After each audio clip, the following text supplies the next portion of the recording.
Grand Rising. Happy Friday, y'all. We made it to see Friday. It's June 2nd. This is the first Friday of the month. I am just leaving the AIS Cancer Center. Every year, every first Friday, they celebrate National Cancer Survivors Day.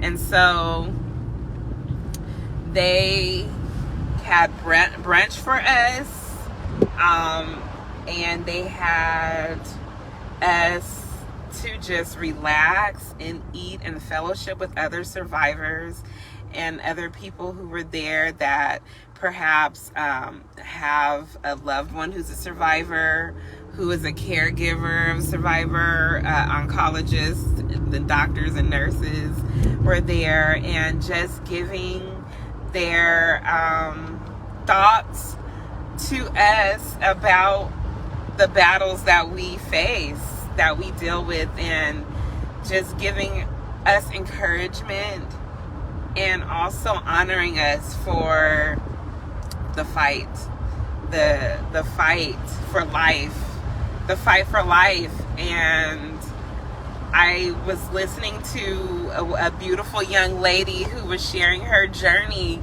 as a breast cancer survivor, who had to fight, the battle again. Now the cancer came back and it spread, but she just told us about how she lived through it, how she's living through it, and just recently got married.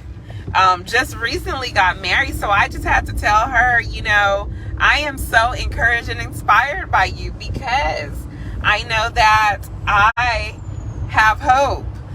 So whoever I meet is going to love me for who I am, regardless of whatever challenges I face. So just her being humble with sharing her story. And that's the thing.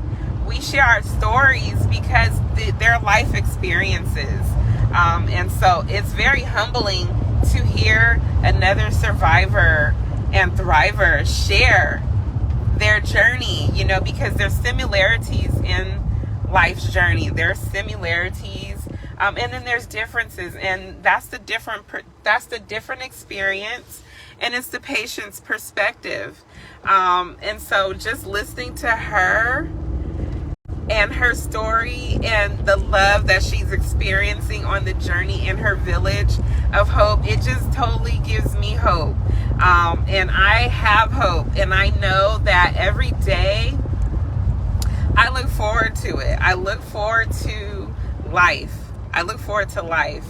And that's by being humble.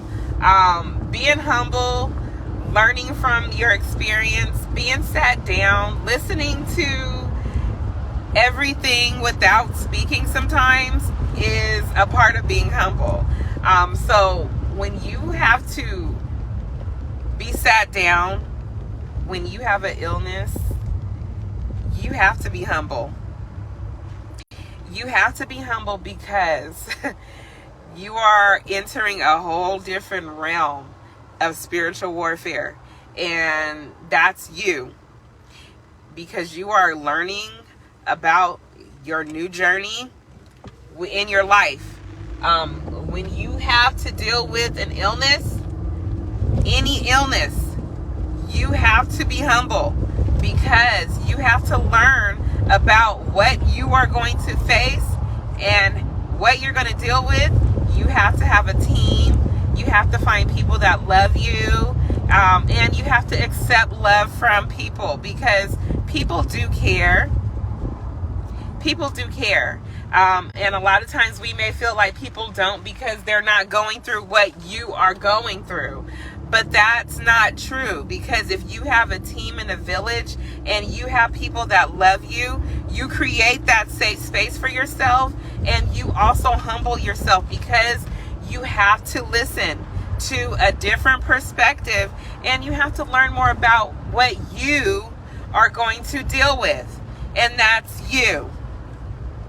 So that's all about being humble. It's all about being humble, and being humble is being kind, because you have to be kind to yourself first. And when you're kind to yourself, it allows you a whole new perspective of life, okay? It will bring you a whole new perspective of life, because it's a journey. Life is a journey, and the journey is however you decide to make it, however you decide. And just know that there's hope. There's hope. And so I just want you to know that. Be humble, because when you be humble, that creates a whole new realm, a whole new world of possibilities, a whole new team of spiritual warfare.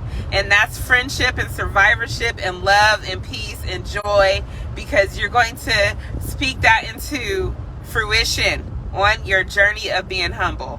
So I just wanted to say that. It was just in my spirit, because I have been humbled today just to be amongst other survivors and thrivers who live and love life and accept their assignment, okay? And that's another thing. You have to accept your assignment, because it's yours. It's yours. It's yours. So whatever you're dealing with on today, that's your assignment. Some assignments can be lifelong journeys. Like this young lady, I said, her cancer metastasized. So she knows that she has to live with this forever, for the rest of her existence on earth. But that's not going to stop her from living her life. And so with that, I just want you to live your life, love yourselves, be humble, be kind, all of those things. You take the fruits of the Spirit: love, joy, peace, patience, kindness, goodness, faithfulness, gentleness, and self-control. Because against all that, there is no law. So with that being said, you will live your best life when you learn all of that. Because those are actions. Those are actions. And you have to show and prove every day. Can you do that? Can you do that? Because if you can, you will live a life abundantly. Abundantly, you will be happy, and you will know what love is. And that's love. Everything that I just said, all of that, and God is love, okay? So I love you. Drink plenty of water, because water is life, and you only have one life to live. So live your best life, okay? Live it. I love you. Carpe diem. Seize your day.